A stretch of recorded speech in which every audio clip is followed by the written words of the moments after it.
cari alas yang cukup keras, ya. Jangan di atas tempat tidur, jangan di atas matras yang empuk, tapi harus di alas yang keras. Terus cek respons, Ade, itu respons yang pertama. Yang kedua adalah rasa nyeri dengan cara kita cubit di daerah perutnya, ya. Panggil namanya gitu, misalnya anaknya siapa gitu, Budi, misalnya Budi. Kalau misalnya masih nggak bangun juga, panggil bantuan, bisa ngomong sesuatu apa, atau kita panggil aja misalnya kalau lagi di sini, lagi banyak orang, tolong, ada anak yang nggak sadar gitu. Nah, kalau udah, berikutnya adalah kita lakukan manuver untuk membebaskan jalan nafas. Kita bisa lakukan yang namanya head tilt seperti ini, kemudian chin lift seperti ini. Saya nggak pakai ini ya. Jadi head tilt sama chin lift, ya. Chin lift diangkat ininya. Ya, jadi dua jari kita letakkan di atas dagunya, kita angkat gini aja. Ya.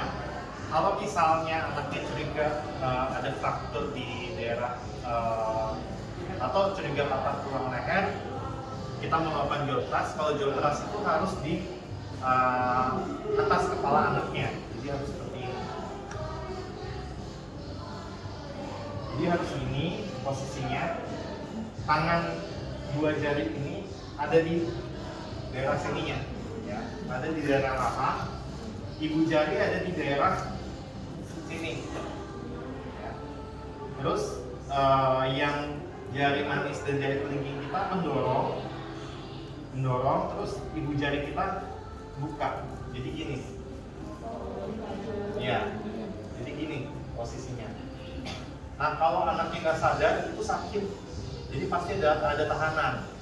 Ya, tapi kalau anaknya sadar itu sakit, pasti ada tahanan. Tapi kalau anaknya nggak sadar, itu akan mudah banget dilakukan. Ya. Jadi kalau kayak gitu kan nggak perlu head tilt atau chin lift. Ya, itu kalau misalnya kita curiga anaknya ada patah tulang leher. Nah, kalau misalnya anaknya nggak ada curigaan tersebut, kita bisa amankan jalan nafas dengan cara head tilt sama chin lift. Terus kita lihat anaknya bernafas atau enggak. Anak bernafas, kita lihatnya harus mendekati sejajar dengan anaknya, karena kita lihat dadanya mengembang atau enggak. Kalau ibu-ibu ada yang mau ngeraba di daerah mulutnya, kira-kira ada nggak sih anaknya nafas, itu juga boleh. Pokoknya gimana caranya kita ngeliat anaknya bernafas atau enggak. Kalau di medis dulu sebelum COVID, kita kenal namanya loop fill listen. Kita mendekati ke sini. Ya, listen kita dengerin suara nafasnya, feel kita rasakan ada hembusan udara, loop kita lihat kembang dadanya. Tapi karena sekarang lagi pandemi, kita udah nggak kenal yang namanya loop fill listen lagi. Tapi kita tinggal lihat aja gini, anaknya bernafas atau enggak. Ya, kalau misalnya anaknya nggak bernafas, kalau dulu kita kenal namanya pertolongan dengan cara mau. Jadi kalau anaknya lebih besar, kita tutup hidungnya, mulutnya kita buka, terus kita berikan 5 bantuan nafas. Jadi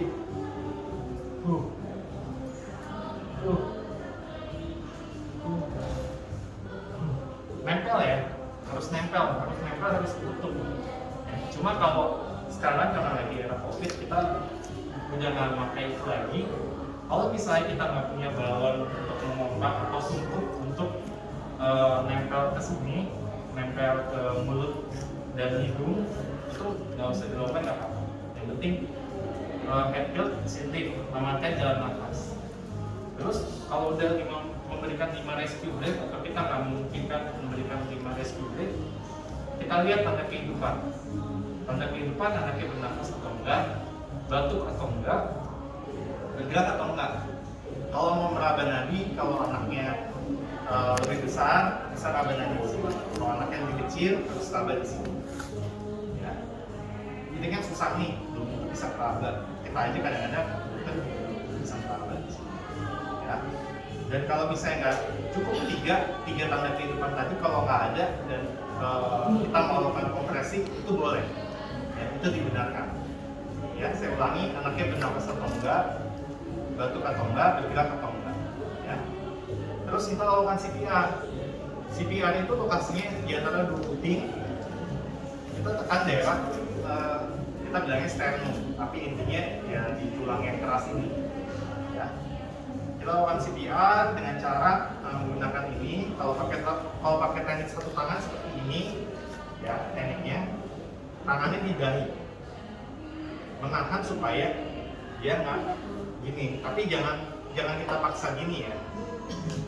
Cukup nahan aja. Kalau pakai teknik 2 ibu jari, tekniknya seperti ini. Ya, seperti ini. Kalau ada lagi teknik 2 ibu jari, tekniknya seperti ini. Ya. Terus kalau pakai teknik 2 tangan, tekniknya seperti ini. Satu tangan di bawah, biasanya tangan kiri, terus tangan kanan di atas. Nah, kalau misalnya kita lakukan kompresi, tangannya itu harus lurus. Selama kita lakukan kompresi nggak boleh nekuk. Ya, saya kasih contoh dengan teknik satu tangan ya. Jadi tangan satu di sini, satu tangan di sini.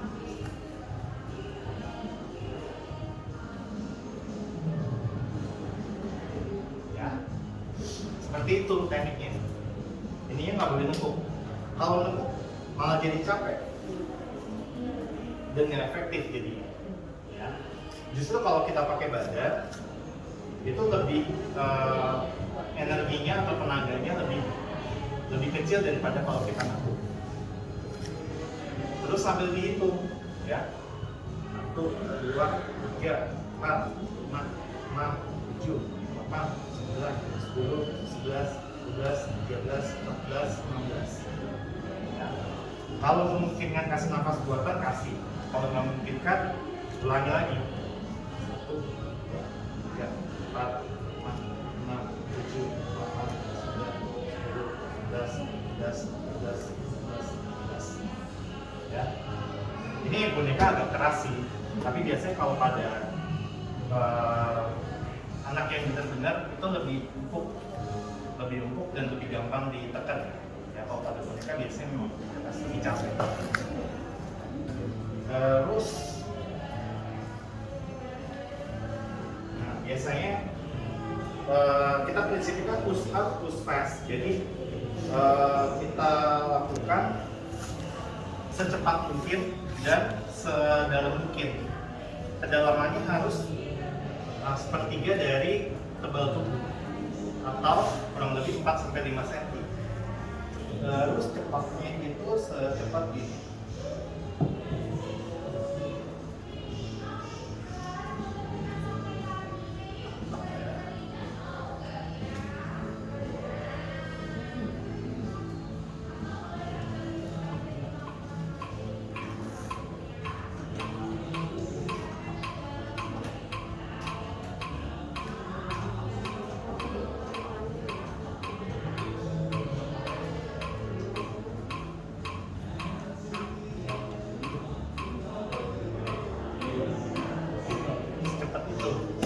Antara 100 sampai 120.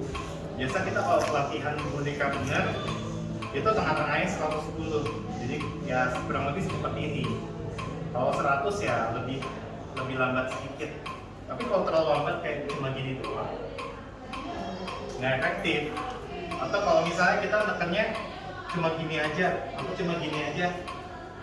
jadi percuma kita melakukan. Kita nggak melakukan kompresi dengan baik, ujung-ujungnya jadi nggak efektif.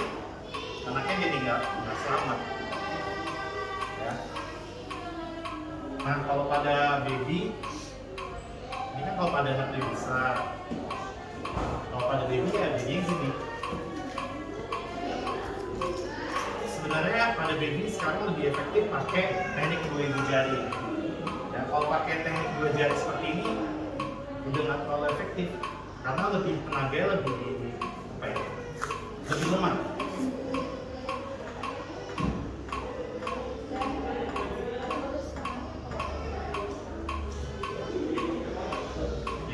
Susah karena benar-benar jarinya harus lurus.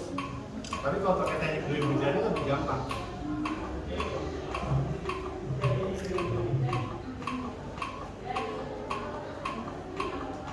Gitu. Ya. Jelas? Atau ada yang mau ditanya? nggak perlu. Yang penting kan jarinya yang benar. Tapi lama-lama sih ujung-ujungnya akan butuh lurus sih, karena kita nekennya itu bukan pakai ini, nekennya itu pakai ini. Iya, nekennya pakai ujung jari ya. Jadi kalau bisa sih ya tepungnya jangan tajam-tajam banget, ya. Karena paling kuat pakai ini. Kalau kita nekennya pakai ini kita nggak kuat. Iya. Jadi kayak gini nih. Jadi kayak gini nih, ya. Kalau gini itu nggak kuat. Jadi kita nekannya tuh gini. Kalau kita ngelakuinnya benar, itu berat banget. Ujung-ujungnya pas kita lagi di tengah-tengah melakukan penekanan, mau nggak mau ya kita gini. Karena pegel, ini itu pegel. Lama-lama kita kayak lagi olahraga yang pakai genggaman itu. Dok, perlu buka baju dulu nggak sih dok? Oh iya, buka baju. Waktu kita lagi cek respons itu harus buka baju. Ya, pas kita lagi manggil-manggil, kita rangsang ini kan otomatis baju kita buka. CPR juga pas buka ya? CPR juga buka baju.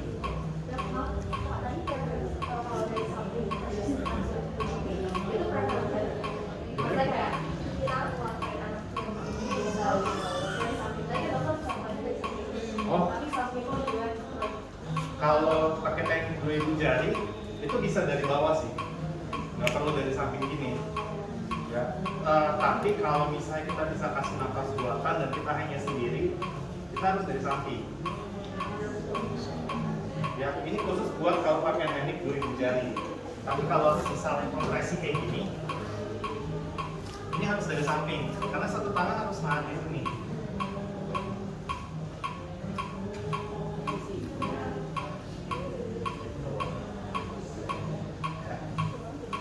Dok, kalau lagi jatuh gelundung, terus kan ada kemungkinan leher patah, dia nyamping, boleh kita tidurin kan? Boleh kita tidurin.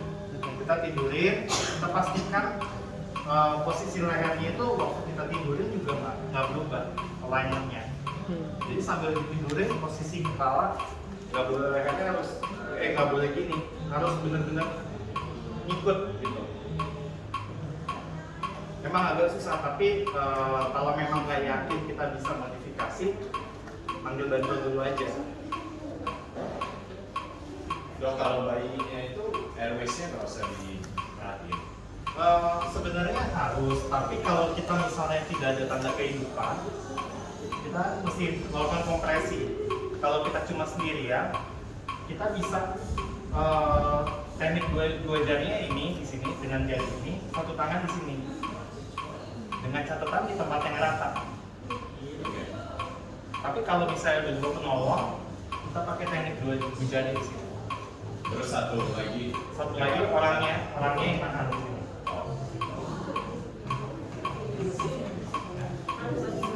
Kalau kita cuma sendirian, satu tangan di sini, satu tangan di sini. Tapi ini berat. Mau di baby beneran atau baby boneka berat. Iya, kalau berdua lebih baik ini. Iya, betul. Nipple level tengah. Jadi nipple di sini. kenapa nggak boleh pakai telapak tangan ya? Karena terlalu berlebihan. Jadinya kedalamannya terlalu dalam.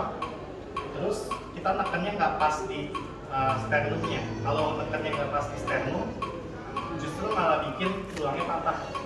Jadi antara iga dengan sternum itu kan sebenarnya tulang lunak.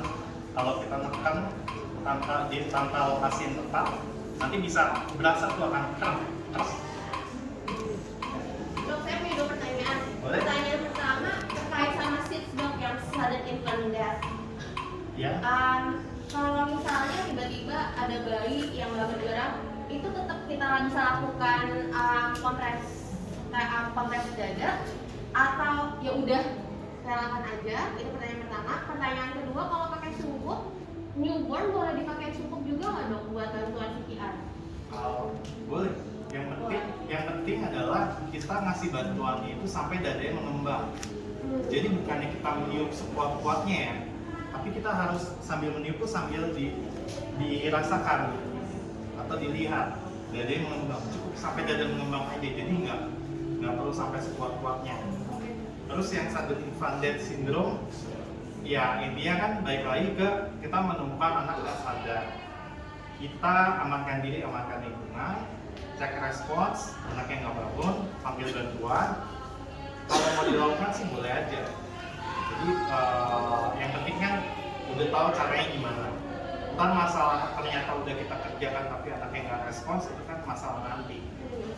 Tapi akan dilakukan pertama aja. Iya. Thank you dok. Bapak boleh ngobrol ini.